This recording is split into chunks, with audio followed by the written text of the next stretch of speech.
Bueno, ¿qué tal? Estamos en una nueva entrega de Pensándonos a nosotros mismos. Bueno, estamos con Marcos Rebasa. Marcos es un especialista en temas de energía. Marcos, o sea que yo voy a arrancar esto con una anécdota que leí hace mucho tiempo, cuando visita la Argentina Roosevelt y se encuentra con el Perito Moreno. Perito Moreno, conocido hombre argentino, tenía mucha ansiedad en pertenecer a los Estados Unidos. Y le transmite a Roosevelt esta inquietud: ¿cuándo Argentina se iba a incorporar a los Estados Unidos? Y Roosevelt le dice muy claramente: esto no va a ocurrir mientras la Argentina siga siendo católica. Cuando escucho esta anécdota, me quedé pensando, investigando si era un problema confesional, si era un pastor luterano. No. Lo que claramente estaba explicitando Roosevelt en el siglo XIX era justamente la tensión entre el Dios de la fe cristiana y el Dios mercado.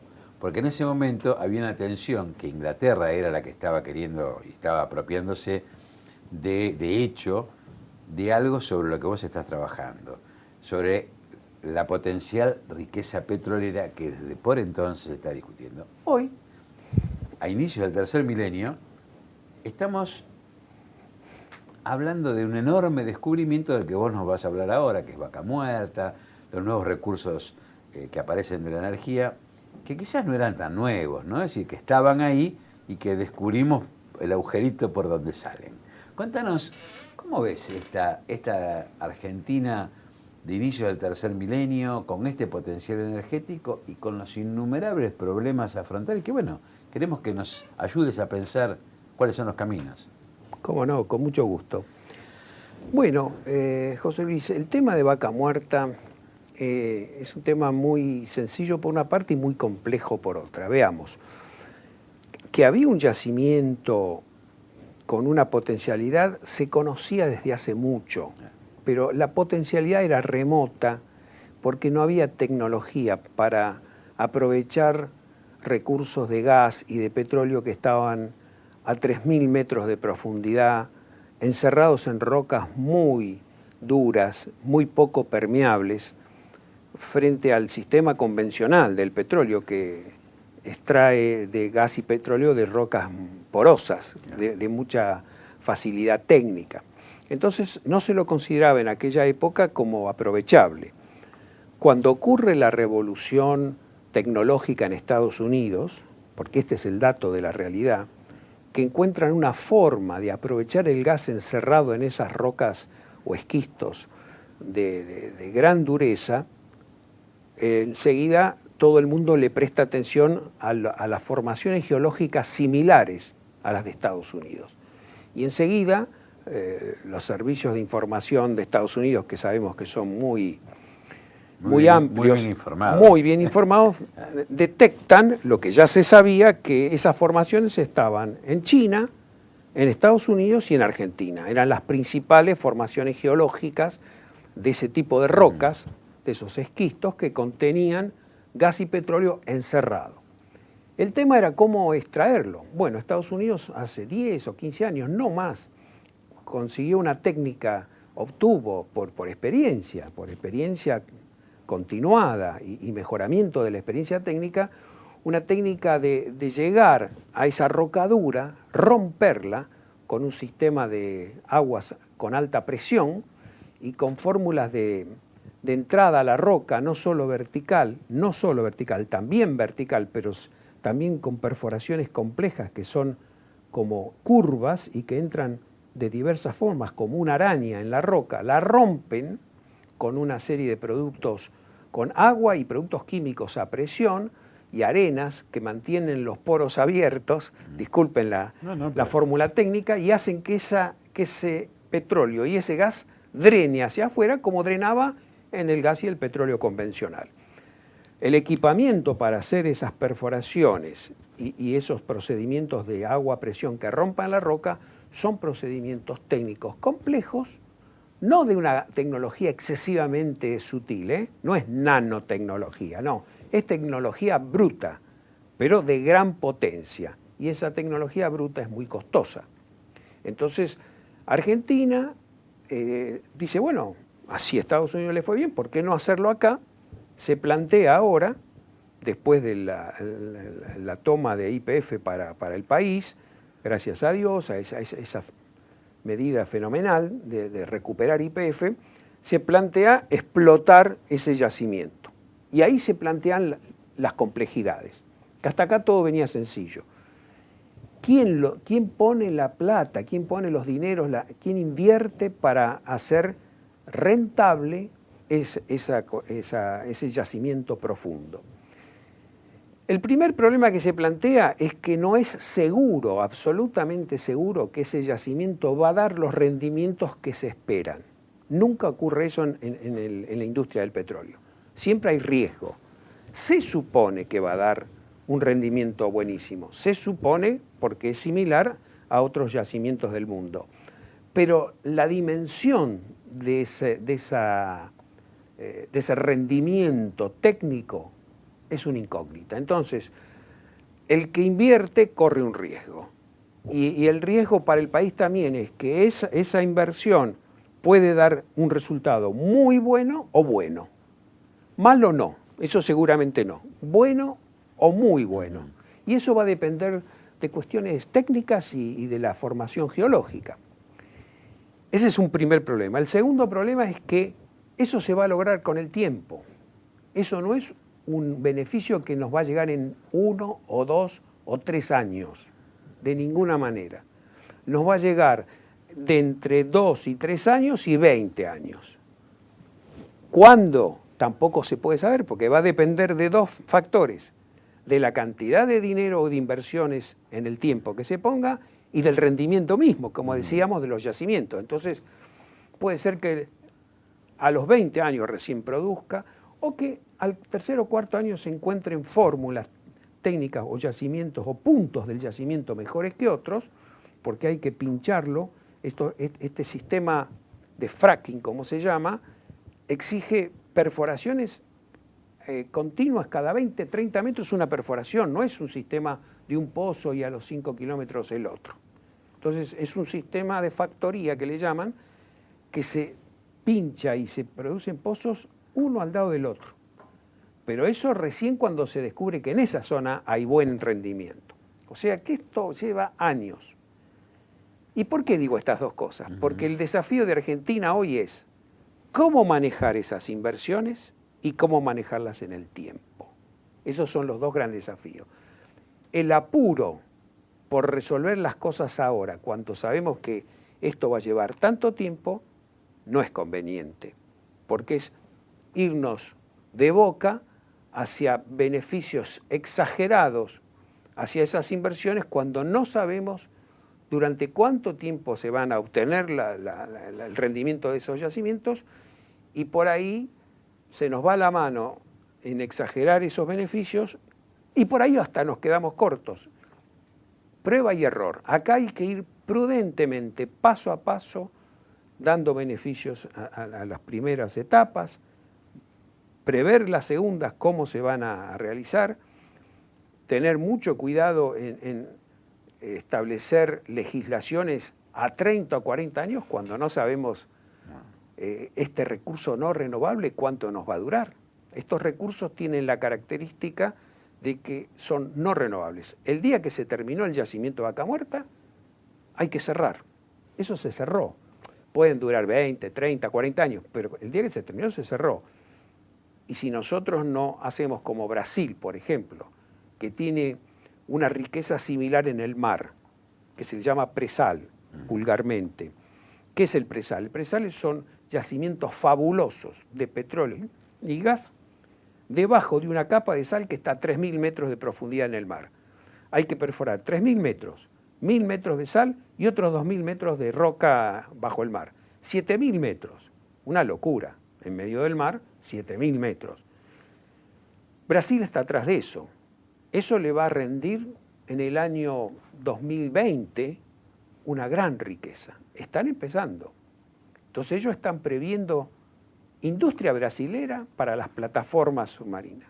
El país con mejor tecnología en plataformas en el mar no es Noruega, en Inglaterra, que tiene plataformas en el mar. Es Brasil, porque Brasil vio esa riqueza y desarrolló la industria de las plataformas de mar. Acabas de dar en un clavo, yo te estaba escuchando con mucha atención para aprender del tema, y es inevitable que me venga a la mente un enorme aporte de Gustavo Cirigliano, un filósofo argentino desaparecido, que en el cierre de un libro llamado Proyecto Umbral, una obra colectiva de la que coparticipé, justamente se habla de la ciencia nacional. Y habla de la ciencia y la tecnología pueblocéntrica. A ver, esto de Brasil. Él cita un ejemplo, lo que decía Juan Bautista Alberdi en la época de la emancipación. Y decía que, respecto de endeudarse, de tomar crédito, decía, bueno, el empréstito lo que hace es adelantar el tiempo. Y Alberdi decía, si hubiéramos esperado tener créditos para ser libres, todavía seríamos esclavos. Y con la tecnología y la ciencia propia, si bien creo que la Argentina se está encaminando en recuperar su propia mirada científica y su propia mirada tecnológica, una fuerte prevención, creo que la has marcado con mucha certeza, tiene que ver con el desarrollo de lo científico. Un ejemplo muy burdo puedo dar. Hace muchos años, en el 2001, viajaba con mi mujer justamente por Jujuy. Plena crisis de desempleo, desocupación en Argentina, momentos que estuvo por estallar la Argentina. En ese momento descubro el Cerro de los Siete Colores y se me ocurre, le digo a mi mujer, bueno, acá artesanalmente, trabajando manualmente, hay trabajo para todos los argentinos por 200 años, por decir algo, ¿no? Claro, lo que no tuve en cuenta, que eso es una mirada de lo que sería la propia mirada técnica, científico-técnica.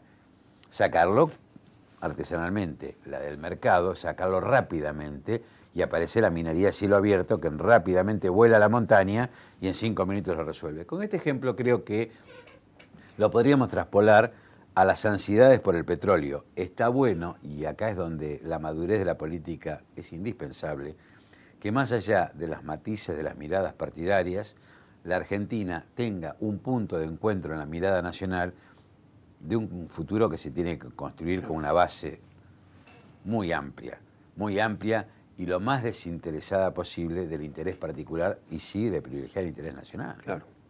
Sí, justamente este desafío que vos planteás muy bien tiene 2 o 3 matices interesantes. Uno es que, aunque a algunos no les guste, este tema tiene que ser una política de Estado. Acá no podemos establecer una política, y en esto, cuando digo esto, le hago un reproche no al gobierno, le hago un reproche a la oposición.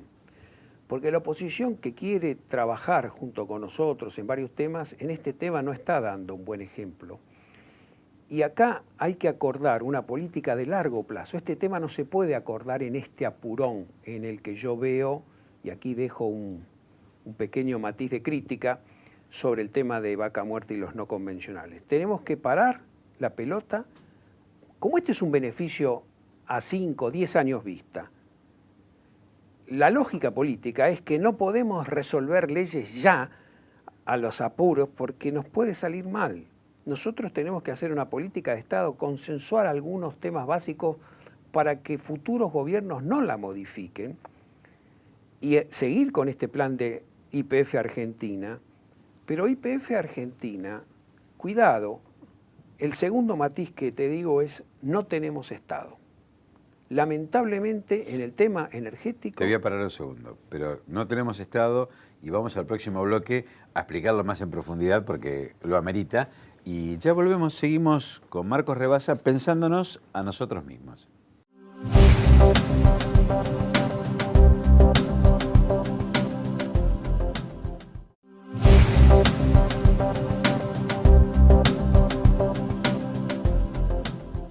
Retomamos con Marcos Rebasi y estabas hablando justamente de algo no menor.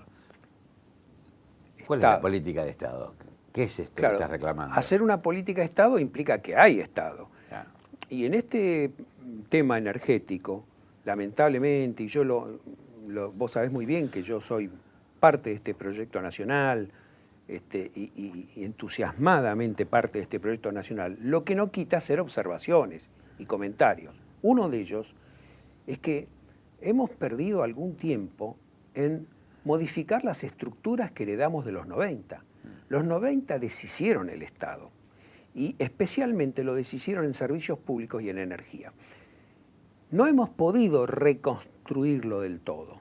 Y por ejemplo, en el tema hidrocarburos, que Vaca Muerta es parte de ese universo de los hidrocarburos, no hay Estado. Tenemos una Secretaría de Energía muy acotada, muy disminuida, muy poco desarrollada y nada más. Por ejemplo, en el sector eléctrico tenemos a Camesa, que es la administradora del sistema, que funciona y funciona bastante bien. Tenemos el ENRE, que es el ente regulador del sistema eléctrico. Bueno, en hidrocarburos no tenemos nada. En hidrocarburos, YPF, gracias a Dios nacionalizada, parcialmente, porque reconozcamos que es el 51% de YPF, pero no importa, pero tenemos el poder de YPF, es el 30% del producto de gas y petróleo. Entonces, el otro 70%, ¿quién lo controla? Lo controla una oficinita de la Secretaría de Energía. Brasil tiene un ente de pesquisas de 1.000 personas, tiene una Agencia Nacional de Hidrocarburos de 3.000 personas. Nosotros no tenemos nada. No hay control de la producción. Las declaraciones juradas de lo que se exporta, ¿quién las controla? Lo que produce cada pozo. La información técnica, las provincias y ahora vamos a entrar al tema de provincias, se han dado el gusto de decir, no le informamos a la nación los datos técnicos de los pozos petroleros. Eso es una subversión, eso es subversivo, eso es anarquía, eso es ir contra la unidad nacional, contra la Constitución, contra el sentido de nación, de país. Entonces, ahí tenemos un problema muy delicado, que es reconstituir el Estado. Nosotros en el IESO proponemos un organismo fiscalizador, regulador, como que le llamamos Agencia Federal de Hidrocarburos, pero puede tener cualquier nombre, que sea un organismo con los pocos técnicos que todavía nos quedan en el sector nacionales, que le asesoren al gobierno, a la Secretaría de Energía y al gobierno, sobre lo mejor, sobre las mejores políticas, dándole información. Hay que reconstituir el Estado en este sector. Eso es un matiz. El otro matiz es que, lamentablemente, la Constitución del 94 propuso el tema de los recursos naturales con una cláusula confusa, ambigua y confusa, que los juristas sabemos muy bien lo que dice, pero que los sectores interesados la tergiversan, inclusive funcionarios nuestros no la entienden muy bien y la promueven como los recursos naturales son propiedad de las provincias. La Constitución nunca dijo eso. La Constitución dijo, tienen el dominio originario.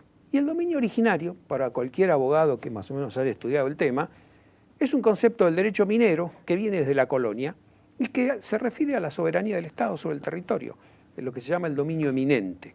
El dominio eminente sobre el territorio. ¿Quién tiene el dominio eminente? El país. El territorio es del país, no es propiedad, es una soberanía.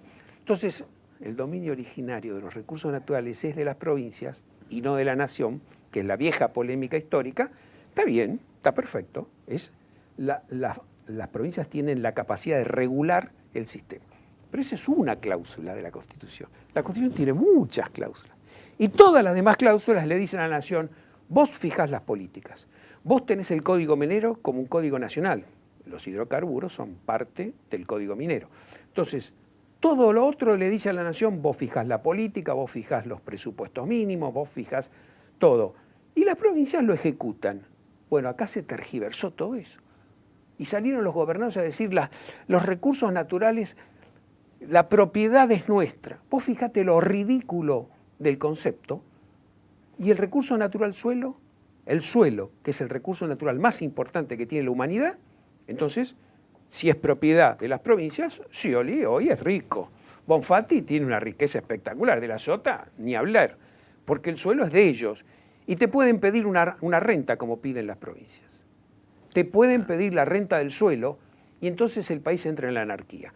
Por eso ese absurdo de que es la... Perdóname, no ha sido casualidad la confusión o la redacción confusa del artículo, porque es producto de la consolidación de un modelo de desorganización que arranca el 24 de marzo del 76, y que lamentablemente una democracia que nace renga y condicionada por el endeudamiento externo, termina de institucionalizar en esa reforma constitucional, que cambió el paradigma de lo que fue la Constitución de 1949.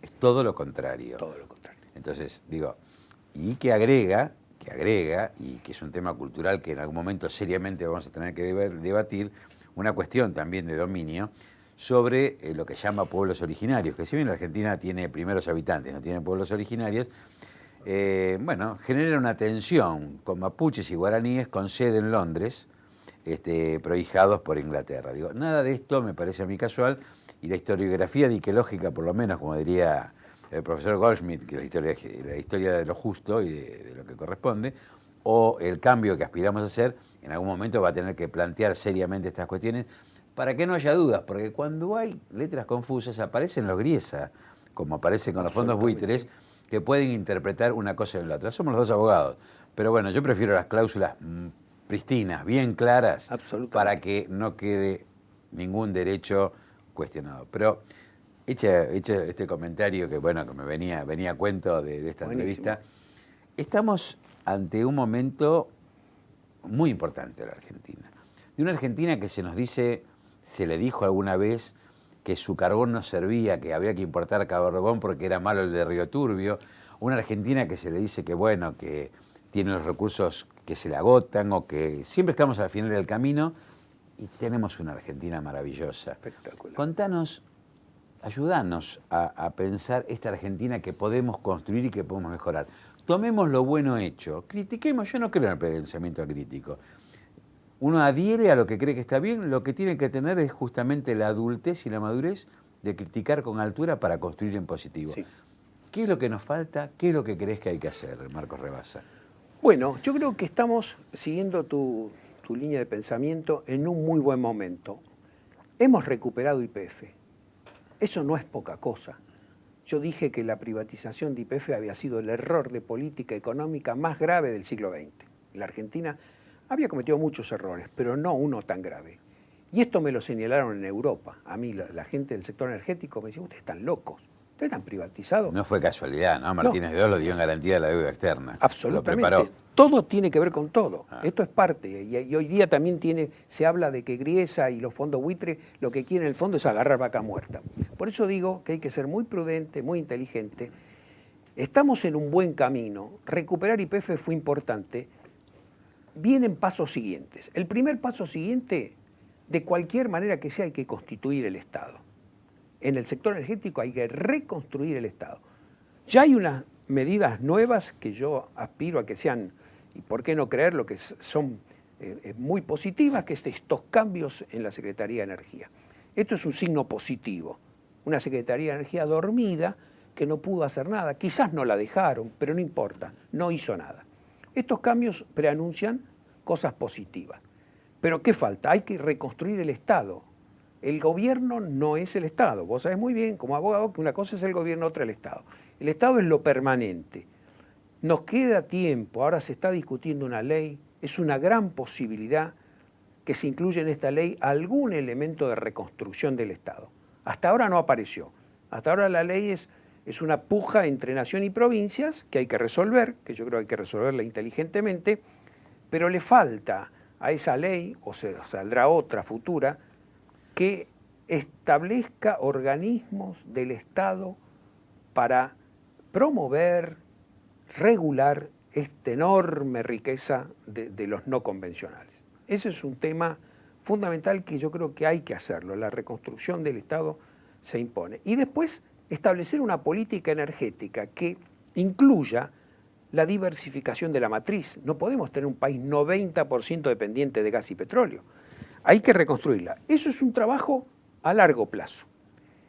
Y acá tenemos que tener mucho cuidado. Los organismos y las ONG ambientalistas, promovidas por Inglaterra y por otros países del norte, nos quieren hacer creer que los recursos renovables, los recursos energéticos renovables como el eólico, la biomasa, las hidráulicas chicas, la solar, son energías que ya hay que...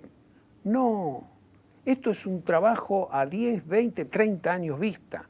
Y el país tiene 10 o 15 años por delante dependientes de hidrocarburos. Entonces, hay que meterle con todo para desarrollar energías renovables, esas energías que te comentaba.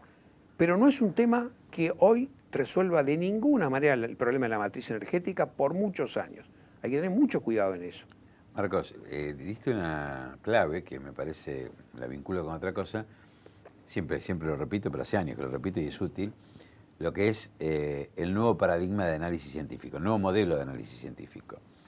Esto que plantean algunos organismos ambientalistas, bancados internacionalmente, a veces con buenas intenciones, otras respondiendo a intereses, responde a un viejo modelo de análisis científico que es reduccionista, que es creer que un tema resuelve todo, ¿no? Es decir, y ahí justamente estamos, la ciencia y la política tendrá que ponerse a tono, todavía no lo está, trabaja en un paradigma integral, sistémico y ecológico, donde, como decís vos, no se trata de una, en el caso de los recursos naturales, de una fuente energética o una complementaria petróleo y gas, sino que se trata de analizar la diversidad de alternativas en un país como la Argentina, que tiene muchas otras posibilidades y además tiene que desarrollar lo que necesita su pueblo.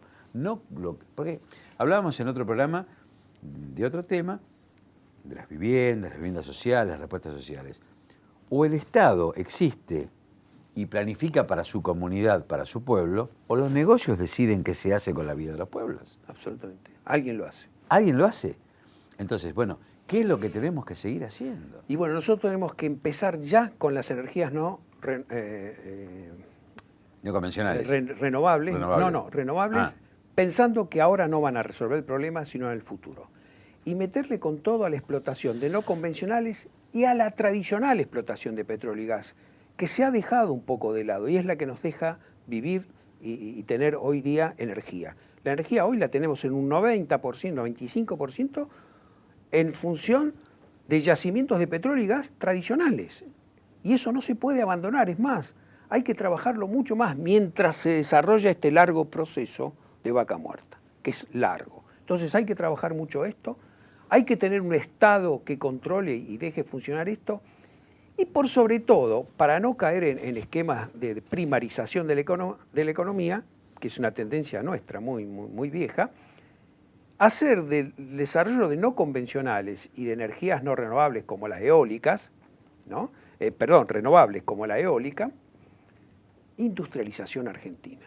Vos sabés que el tema de los equipos de vaca muerta en su mayoría son importados. Ya.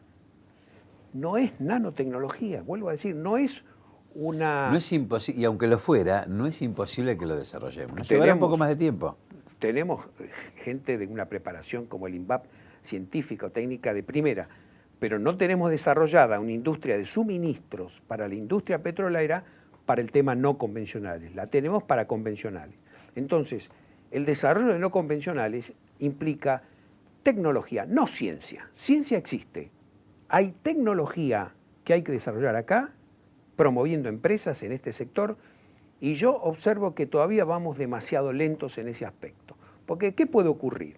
Puede ocurrir que vengan inversiones, que importen todos los equipos, estos equipos grandes para hacer este fracking, y de repente tengamos una economía primarizada de nuevo, con grandes inversiones que aumentan la extranjerización de la economía, que ya es alta, con un manejo de la economía a raíz de estas inversiones de origen extranjero mucho mayor y encima sin industria nacional. Entonces, ese es un peligro. Yo estoy mirando el mediano plazo, no me quedo acá en el corto plazo. Tenemos que mirar, en el tema vaca muerta hay que mirar el mediano plazo, porque acá corremos riesgo de establecer un esquema de país del cual después nos podemos arrepentir.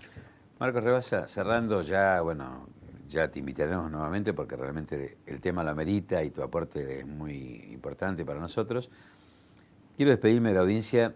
Vos citaste el INVAP con un ejemplo que nos da fe de lo que podemos los argentinos. Contaba uno de los directivos del INVAP hace muchos años que en épocas en que no podían acceder a la fórmula del uranio enriquecido, el INVAP igual lo desarrolló.